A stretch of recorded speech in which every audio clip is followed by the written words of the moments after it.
Menteri Kesehatan Budi Gunadi Sadikin mengungkap ada 16 kasus COVID-19 di Indonesia yang disebabkan penularan mutasi baru dari Inggris, India, dan Afrika Selatan. 16 kasus penularan dari mutasi tersebut masuk kategori variant of concern atau mutasi yang memang sangat diperhatikan oleh WHO. Untuk membahasnya lebih dalam, sudah bergabung melalui sambungan Zoom Kepala Bidang Penanganan Kesehatan Satgas Penanganan COVID-19 Alexander Ginting. Selamat sore Pak Alex. Selamat sore, salam sehat. Salam sehat. Pak Alex, langsung saja sudah ada 16 kasus COVID-19 di Indonesia hasil mutasi baru dari Inggris, India, dan juga Afrika. Apakah ini semua merupakan imported cases? Ya, jadi artinya bahwa pemerintah sudah mempunyai kewaspadaan dan persiapan dalam menghadapi mutasi ataupun varian yang akan kita peroleh. Karena dari awal disadari bahwa virus ini di dalam transmisinya selalu akan terjadi mutasi. Semakin banyak transmisi, semakin tinggi terjadi perolehan untuk mutasi. Oleh karena itu, pemerintah sudah melakukan apa yang disebut dengan proses pelacakan genomik COVID-19. Oke. Jadi pengambilan spesimen dan kemudian ada pengkajian di laboratorium, dan kemudian ini nanti laporannya dikumpulkan terpusat di GSIDE. Jadi yang penting adalah bahwa kebijakan negara untuk menekan mutasi virus itu pertama, tidak boleh ada penurunan kapasitas testing, tracing, dan kemudian kebijakan pelaku perjalanan itu harus konsisten, khususnya yang dari luar negeri ataupun di dalam negeri, dan memastikan bahwa whole genome sequencing bisa berjalan dengan baik.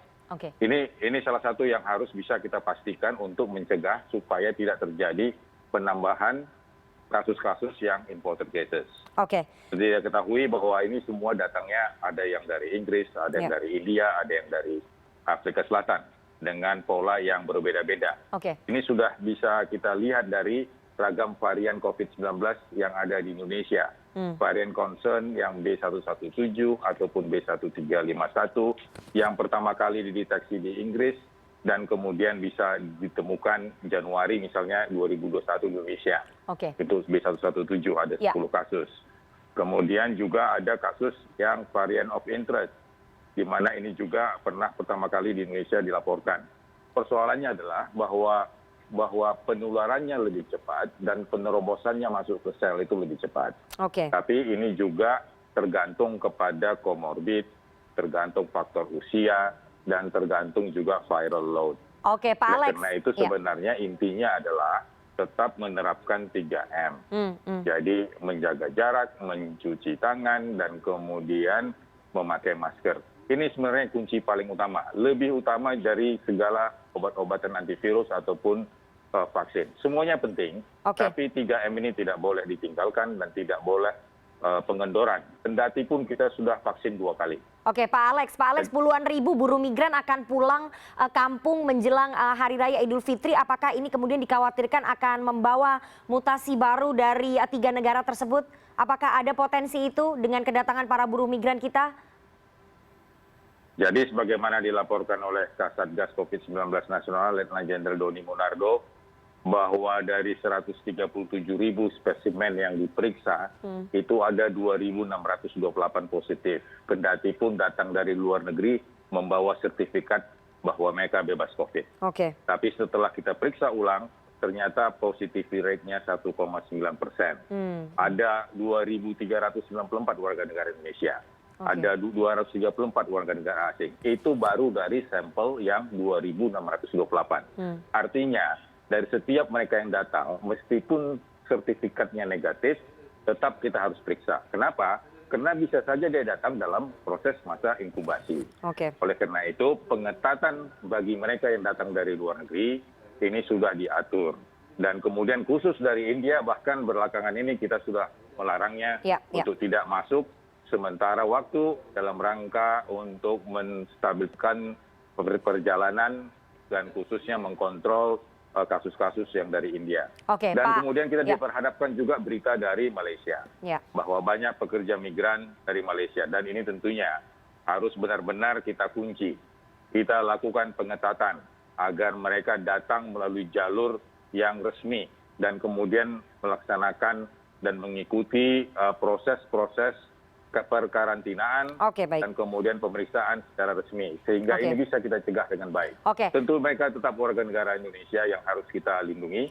Oleh karena itu, kita juga harus melindungi juga masyarakat yang ada di perkotaan, di pedesaan, agar tidak transmisi dengan varian-varian baru. Oke, Pak Alex, terakhir dengan apa yang terjadi di India, di mana pandemi sedang menggila di sana dan juga Malaysia sedang mengalami second wave, ada kekhawatiran dengan masuknya 3 mutasi baru baik dari India, Inggris dan juga Afrika, second wave akan melanda Indonesia. Apakah akan ada potensi seperti itu, Pak? Melihat mutasi-mutasi baru itu sudah masuk ke sini?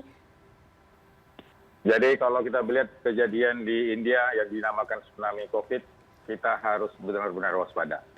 Sosial kultur antara India dan Indonesia nggak berbeda. Kita banyak kegiatan-kegiatan yang sifatnya komunal, ramai-ramai. Baik itu di belanja maupun di kegiatan keagamaan, kegiatan budaya. Mirip. Oleh karena itu, kita menghadapi bentar lagi hari raya, hari libur yang cukup panjang. Oleh karena itu, kita tetap harus menjaga diri kita. Boleh belanja, tapi jangan berkerumunan. Boleh kita keluar rumah, tapi kita harus menjaga jarak, memakai masker, mencuci tangan. Pemerintah sudah bijaksana dengan menerapkan PPKM skala mikro. Artinya kita membatasi kegiatan-kegiatan kita dalam rangka keamanan dan keselamatan rakyat. Ini yang paling penting. Jadi rakyat harus mengerti apa itu resiko. Kita tidak mau menghadapi resiko kesakitan dan kematian yang luar biasa. Sehingga kita harus memang lebih cerewet. Seperti yang disampaikan oleh Bapak Doni Monardo, kita cerewet agar pasien tidak berderet-deret. Ini yang harus kita kerjakan, baik di tingkat pusat, di tingkat daerah, sampai di level desa dan di kelurahan. Kalau kita tidak cerewet, itu akhirnya seperti pasar Tanah Abang. Orang semua berkumpul.